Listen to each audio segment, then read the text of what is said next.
Olá, meninas, tudo bom? Hoje nós estamos no nosso 18º dia do devocional Caminhada de Oração 4. Hoje é 8 de maio de 2019, hoje é quarta-feira. O tema de hoje do devocional é Destruindo Altares. Nós vamos estar falando um pouquinho de Gideão e um pouquinho sobre Raquel. E o texto-chave está em Juízes, capítulo 6, versículo 23 ao 34.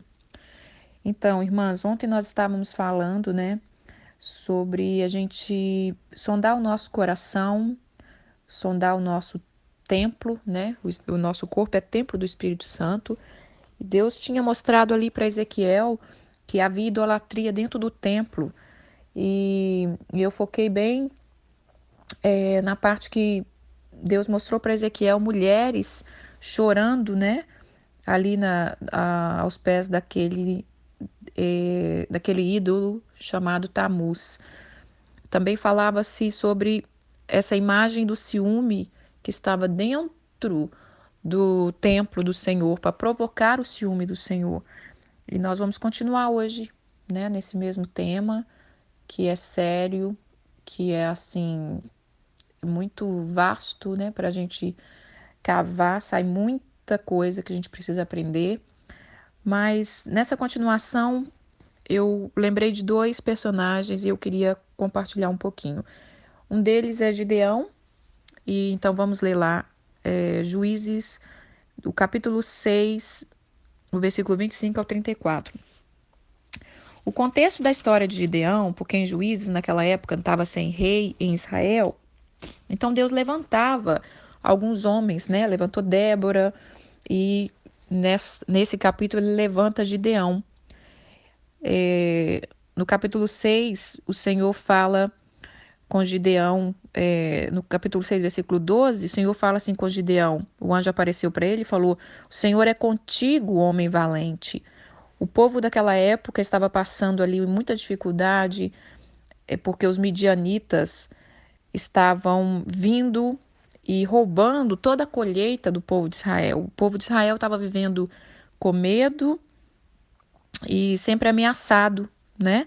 Mas Deus viu ali Gideão malhando o trigo no lagar, tentando ver o que ele podia salvar ali, o que ele podia tentar esconder, né? Vivendo aquela vida todos os dias, acordar amedrontado, acordar sem saber o que vai ser, né? Como vai ser a nossa colheita, o que vai...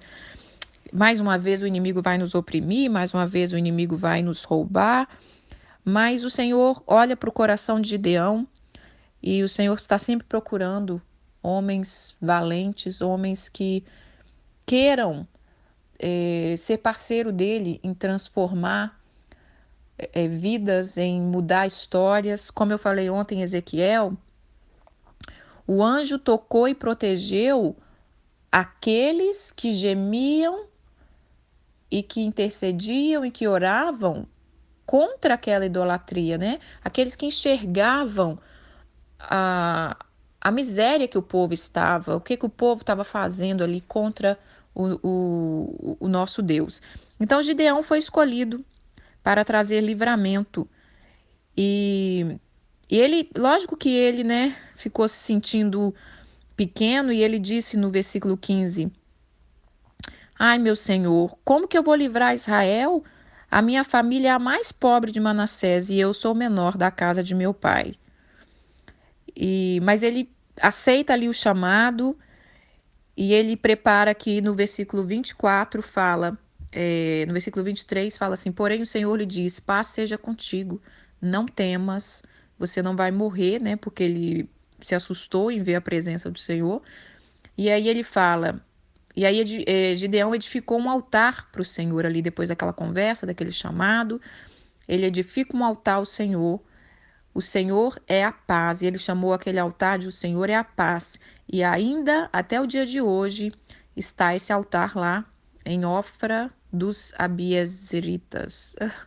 E aconteceu naquela mesma noite que o Senhor disse para Gideão: Toma o boi que pertence a teu pai, a saber, o segundo boi de 7 anos, e derruba o altar de Baal, que é de teu pai, e corta o bosque que está ao pé dele, edificando ao Senhor teu Deus um altar no cume deste lugar forte, num lugar conveniente. Você vai tomar o boi, o segundo boi, e vai oferecer em holocausto com a lenha que cortara do bosque. Então Gideão tomou 10 homens dentre os seus servos e fez como o Senhor lhe dissera.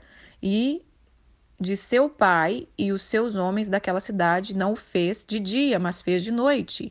Levantando-se, pois, os homens naquela cidade de madrugada, eis que o altar de Baal estava derrubado, e o bosque estava ao pé dele, cortado, e o segundo boi oferecido no altar que fora edificado. E uns aos outros dizia: quem fez essas coisas? E esquadrinhando e inquirindo, disseram: Gideão, o filho de Joás, fez essas coisas. Então os homens daquela cidade disseram a Joás: tira para fora o teu filho, que ele morra, pois ele derrubou o altar de Baal e cortou o bosque que estava ao pé dele. Então Joás disse a todos os que puseram contra ele: contenderei vós por Baal? Livrá-los-ei? Qualquer que por ele contender, ainda esta manhã será morto.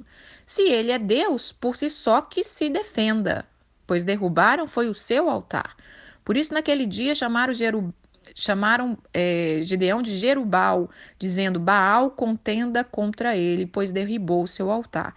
Todos os midianitas e amalequitas e os filhos do Oriente se ajuntaram e passaram acamparam no vale de Jezreel.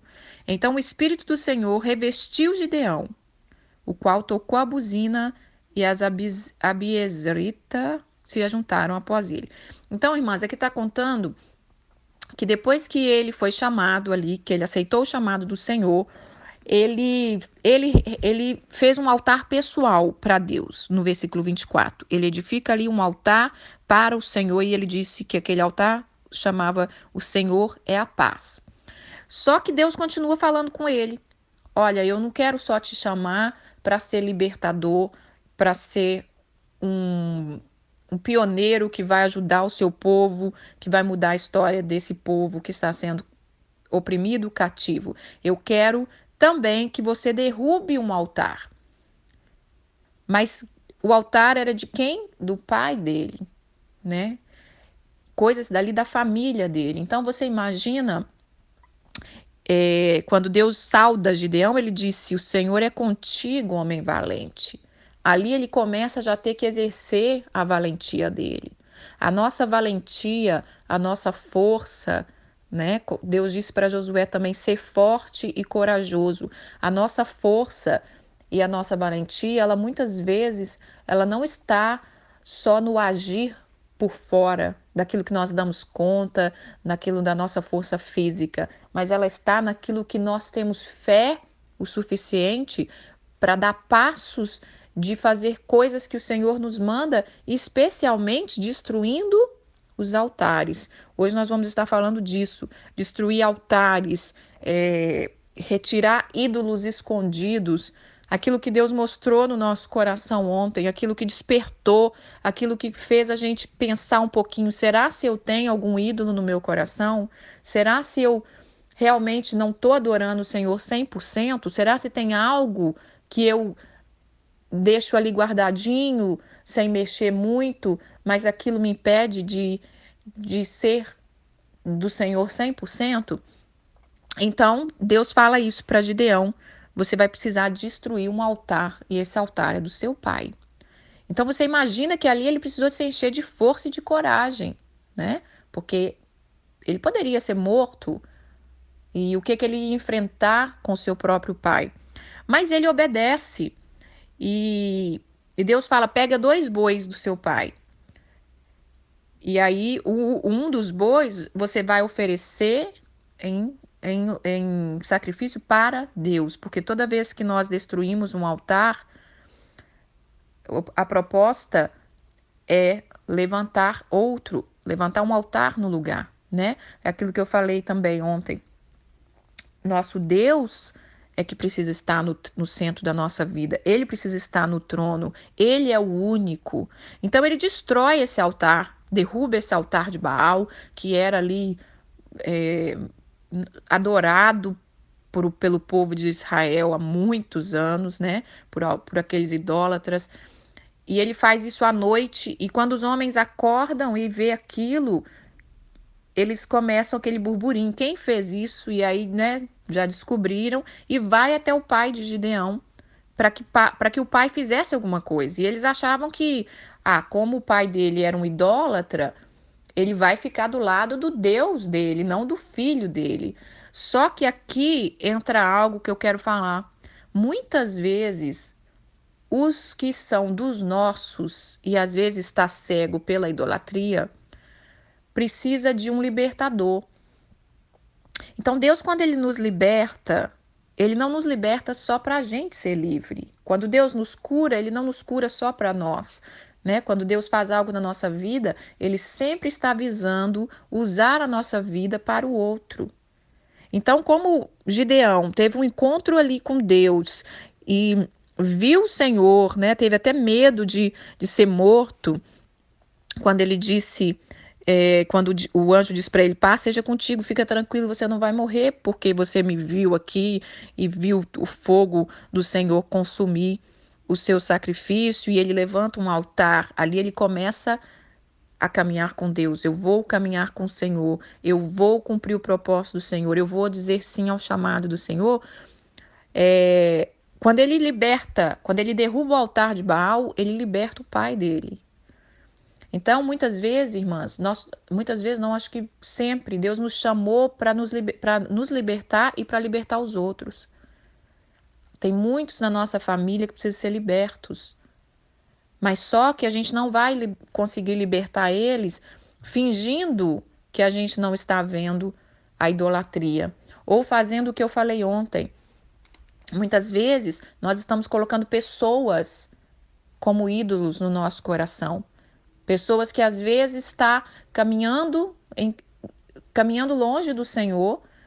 Pessoas que, se nós continuarmos seguindo e deixando ela liderar a nossa vida, deixando ela tomar o lugar do nosso coração, vai cair os dois, né? Foi o que eu falei ontem, quando eu falei muitas mulheres que permitem que os seus maridos, que não estão agindo de acordo com os mandamentos do Senhor, com a palavra do Senhor, com a obediência, com o coração, permite que esses maridos sentem no trono, ocupam o lugar do Senhor na vida delas, elas não estão ajudando nem a si mesmo e nem aos maridos. Mas quando nós destruímos esses altares de Baal na nossa vida e na nossa família, nós ajudamos a libertar esse povo. Então o pai de Gideão não fez nada.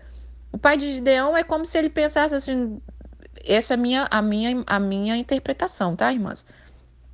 É como se ele pensasse assim: ainda bem que levantou um corajoso, né? Porque às vezes o povo é Maria, vai com as outras. Então você imagina um cara que era considerado idólatra ali, que toda cidade conhecia ele, por mais que ele talvez quisesse, como que ele ia ter força para ir lá e destruir aquele altar? Então ele falou assim, porque os homens falaram para ele: Joás, tira o seu filho para fora para que ele morra, né? E ele disse: ué, se Baal é Deus, que Baal é que resolva com ele, né? Por que vocês estão brigando pelo seu Deus? Ele não é o todo. Vocês não acham que ele é poderoso? Então Joás não se intrometeu naquilo. Ele também não brigou com o filho. Ele aceitou aquela libertação. E ali começa o chamado de Gideão, né? Aí no versículo 34 fala: então o Espírito do Senhor revestiu a Gideão. E ontem eu falei também que muitas vezes nós queremos ter autoridade, ser cheio do Espírito Santo, mas o nosso templo está sujo, está com ídolos no lugar de Deus. E muitas vezes, por isso, não vem toda manifestação que Deus quer trazer na nossa vida de poder, de autoridade. E então aqui aconteceu isso, a gente vê na vida de Gideão, ele restaurando o altar na vida pessoal dele, ele libertando a família dele, e aí ele é revestido do Espírito do Senhor. E aí tem a história de Gideão, que ele fez grandes coisas ali, com apenas um exército de 300 homens. Bom, eu não vou entrar nessa história agora, mas aí eu quero falar sobre a Raquel, em Gênesis capítulo 31, versículo 19, o versículo 30 e o 32. Bom, mas antes disso, deixa eu ler Gênesis 30 e... Espera aí só um pouquinho. Gênesis 30. Vamos ler Gênesis 30, que fala quando Raquel, o sonho de Raquel, casada com Jacó, era ter filho, ela era estéril, ela não conseguia. E então ela orou aqui, falou aqui em capítulo 30, versículo 22. Lembrou-se Deus de Raquel, ouviu-a e fez-a fecunda. Ela concebeu, deu à luz um filho, e ela disse: Deus me tirou a minha vergonha. E ela chamou esse filho de José, dizendo, e ela disse para Deus: me dê outro filho, me dê ainda outro filho. Então Raquel, dado à luz a José, disse Jacó a Labão: permite-me que eu volte ao meu lugar e à minha terra. Todo mundo conhece a história de Jacó, né, que foi viver ali com seu tio Labão, trabalhou tantos anos, 7 anos para Lia, depois 7 anos para ter Raquel. Ele já estava ali muitos anos, trabalhando muito para aquele tio que era um trapaceiro, assim como Jacó era também, né, até ter um encontro com Deus e ser mudado de trapaceiro para príncipe de Deus. E quero falar de Raquel aqui. Raquel, ela, depois de muita luta, de muita espera, ela conheceu e ela foi ouvida na sua oração, e ela foi atendida e ela concebeu, porque a irmã dela já tinha tido muitos filhos, né? E ela não. Então ela concebeu e teve o seu filho. Agora vamos, aí Jacó resolve ir embora. Deus falou para Jacó: olha, chegou, acabou o tempo, levanta e volta para sua terra, né? E aí quando após ela ter esse filho, o Jacó fala para Labão: olha, me deixa aí. Só que Labão não queria, né, gente? Quem ia perder um bom funcionário e tudo. E também ia perder as suas filhas ali. Mas a vontade de Deus sempre prevalece. Então, no versículo 31, quando Jacó resolve sair, também não vou entrar no detalhe de como ele saiu, mas quando Jacó resolve sair, no versículo 19, capítulo 31, versículo 19, fala assim: tendo ido Labão fazer a tosquia das ovelhas, a Raquel furtou o ídolo do lar que pertencia a seu pai. E aí Labão fica sabendo disso, se enfurece, vai atrás, né, de Jacó, que foi embora sem avisar, levando as suas filhas, e ele ainda percebe que os ídolos sumiram, e ele fala: o que aconteceu aqui? Cadê aquele homem com as minhas filhas? E ainda rouba os meus ídolos lá, que representavam o Deus deles. Aí ele encontra com eles no meio do caminho, e no versículo 30, ele fala assim: e agora que partiste de vez, encontra com eles no caminho e fala: e agora que partiste de vez, porque você tem saudade da casa do seu pai, mas por que você furtou os meus deuses? Aí Jacó diz para ele, no 32, não viva aquele com quem achares os teus deuses. Verifica diante de nossos irmãos o que te pertence e o que está comigo, e leva contigo, pois Jacó não sabia que Raquel havia furtado esses ídolos. Então nós vamos falar um pouquinho de Raquel, e aí eu quero fazer uma conjeturação, já não sei nem falar a palavra, irmãs, olha, vamos fazer um paralelo com as nossas vidas. Será que nós temos escondido ídolos no nosso coração? Por que será que Raquel roubou os ídolos, mesmo tendo experimentado a bondade do Senhor, mesmo sendo casada com um homem que era um homem de altares também? Todos os homens da Bíblia, se você olhar, eles eram homens de altares, né? Os homens que fizeram história, os homens que tiveram uma linda história com Deus, eles eram homens que sempre levantavam altares para o Senhor. Lógico que hoje, né, nós não precisamos levantar um altar fisicamente, porque Jesus já veio, já rasgou o véu, nós temos livre acesso à sala do trono, nós temos livre acesso ao Santo dos Santos. O altar está no nosso coração, está na nossa maneira de viver, no nosso modo de viver, quando nós vivemos caminhando com o Senhor todos os dias e tentando resplandecer a glória dele, tentando tirar tudo aquilo que nos impede de correr essa carreira que nos está proposta, porque Deus tem uma carreira para cada um de nós, como tinha para Jacó. Quando Deus manda Jacó voltar, Deus vai fazer uma grande restauração na vida de Jacó, porque ele saiu fugido, ele tinha um problema sério dessa mania de fugir, tanto é que eu falei que eu não ia entrar aqui no assunto como ele saiu, mas ele saiu fugido novamente. Apesar de ter vivido aparentemente bem com Labão, ele sai fugido novamente. Ele tinha um problema de lidar com quem ele realmente era, não sabia às vezes fazer as coisas, metia o pé pelas mãos, mas nesse meio de caminho aí Deus cura Jacó e leva ele de volta a ter uma restauração com o irmão dele, e a história é maravilhosa. Mas o Senhor quer, assim, que nós hoje sondamos o nosso coração. Será que nós temos ídolos escondidos? Né? Os ídolos são a mesma coisa daquelas imagens que estavam no templo. Eu creio que Raquel, ela roubou esse ídolo porque ela cresceu ali naquela cultura, né? Ela cresceu vendo o pai dela adorando esses ídolos. E eu imagino que quando ela olhou para a vida dela e pensou: estou indo embora da minha terra, estou indo viver em outro lugar, eu preciso de algo que me segura nessa... que me, que me, que me segura na minha história, né? Então ela não teve a coragem de deixar tudo, mesmo ela sabendo que tinha muita coisas erradas ali na família dela, porque ela viu o que o próprio pai fez com ela, quando ele, quando a Jacó trabalhou por Raquel e o pai dela era um enganador e entregou Lia na frente dela. Ela sabia de que a família dela não caminhava tão em ordem, né, quanto deveria. Ela tinha provado a bondade do Senhor, Deus tinha atendido o clamor dela, tinha aberto a madre dela, mas ela não tinha ainda se entregado 100%, né? Ela ainda tinha esses ídolos escondidos.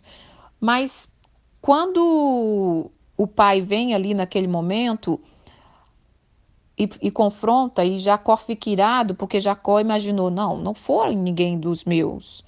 Ele tinha certeza ali que não estava com nenhum deles. E ele amaldiçoa essa pessoa. Ele diz: com quem tiver isso, que a pessoa morra, porque não está aqui. E essa palavra, infelizmente, ela se cumpriu. E aí eu quero também dizer o seguinte: quando nós olharmos para os nossos, ou para quem nós estamos ao nosso redor, que nós não venhamos amaldiçoar as pessoas. Nós às vezes somos cristãos, nós somos religiosos, nós às vezes achamos que porque nós conseguimos caminhar com o Senhor, o outro também devia, e às vezes a gente amaldiçoa, né? E a nossa boca tem poder. Que o Senhor nos dê graça, nos dê sabedoria, nos dê discernimento, para a gente não usar a nossa boca contra nós mesmos, contra a nossa própria vida. E aqui o que acontece no capítulo 35 e o versículo 16 e 18, infelizmente se cumpre aquela maldição na vida de Raquel. Então, vamos ler aqui no capítulo 35, versículo 16. Partiram de Betel e, havendo ainda pequena distância para chegar a Efrada, deu à luz Raquel um filho, cujo nascimento foi muito difícil. Em meio às dores de parto, disse a parteira: não temas, você ainda terá esse filho. Ao sair-lhe a alma, porque morreu, e deu o nome desse filho de Benoni, mas o seu pai lhe chamou de Benjamim. E assim morreu Raquel e foi sepultada no caminho. Olha, ela morre sem poder desfrutar da segunda bênção que Deus deu para ela. Os ídolos, irmãs, eles nos impedem de desfrutar as bênçãos que o Senhor tem para nós. Então, que nós venhamos nesse dia sondar o nosso coração, pedir luz do Senhor para que Ele nos revele quais são os ídolos familiares, muitas vezes, que nós temos no nosso coração. E que nós não sejamos como Raquel, que esconde esses ídolos, mas que nós sejamos como Gideão, que seja corajoso, valente e destrói os ídolos familiares. Tem várias coisas que são familiar na nossa vida. Uma coisa que eu tento lutar sempre, Deus sempre me coloca para lutar algo que era da minha família, é um espírito de miséria. Sabe? Vira e mexe, o Senhor me ajuda e me revela e fala, olha, trabalha nessa área. Porque existe um espírito de miséria que tenta assolar, né? Mas a minha família, graças a Deus, no decorrer desses anos, Ele tem nos libertado. Não só a mim, porque, igual eu falei, quando Deus te liberta, Ele não quer libertar só você, Ele liberta também a sua família, a sua geração. E várias outras coisas, né? Que a gente tem que avaliar a nossa família e pedir a Deus que nos ajuda. Às vezes, nós queremos esconder aquele ídolo, né? Ah, mas minha família era assim. Às vezes tem coisa que já passou passou o nosso tempo. É tempo da gente viver o novo. E a gente fica preso àquelas coisas, àquelas tradições. É lógico que existem tradições boas, irmãs, que a gente não tem que quebrar, não, viu? Existe uma palavra na Bíblia que eu gosto muito, eu não sei onde está o versículo, que eu já falei que eu tenho essa dificuldade de decorar o versículo, onde está, mas depois eu acho, mas eu tenho essa dificuldade, que fala assim, não destrua as veredas antigas, né? Tradições boas, tradições que são bênção, nós não temos que quebrar. Nós não temos que romper com laços familiares que são bons. Mas aquilo que sai fora do plano de Deus, aquilo que você já percebeu, que tira a sua família do plano de Deus e que muitas vezes vem na nossa vida, nós temos que quebrar, né? Talvez um jeito de criar o filho que é da mesma, minha família faz assim, assim, assim, e não vai nos princípios de Deus. Várias coisas, eu não sei o que é, o Espírito Santo é que vai revelar para cada um. Então, nesta manhã, eu quero dizer isso, tá? O medo faz a gente reter ídolos no nosso coração. Medo da falta, muitas vezes, né? Aí a gente vai tolerando ídolos. Medo de vencer, medo de mudar, medo de ser transformada. O medo é o que fez, eu creio, né? Na minha opinião, eu acho que o medo fez Raquel carregar esse ídolo. Não, eu vou levar porque um dia eu posso precisar. E eu cresci vendo isso, eu cresci assim, mesmo sabendo que eu sou casada com um homem cheio de Deus, que tem promessas de Deus, mesmo eu vendo a mão de Deus, eu vou carregar esse ídolozinho aqui, porque eu preciso dele, eu posso precisar dele mais tarde. Então é isso, tá bom, irmãs? Que o Senhor, assim, fale conosco, que o Senhor continue nos limpando, nos livrando, abrindo nossos olhos. Deus te fez livre, Deus te fez para conquistar, Deus te fez para escrever uma história. Jesus já pagou o preço por nós. Temos o Espírito Santo, temos os anjos, temos a palavra, temos tudo que nós precisamos para ser mais que vencedores todos os dias.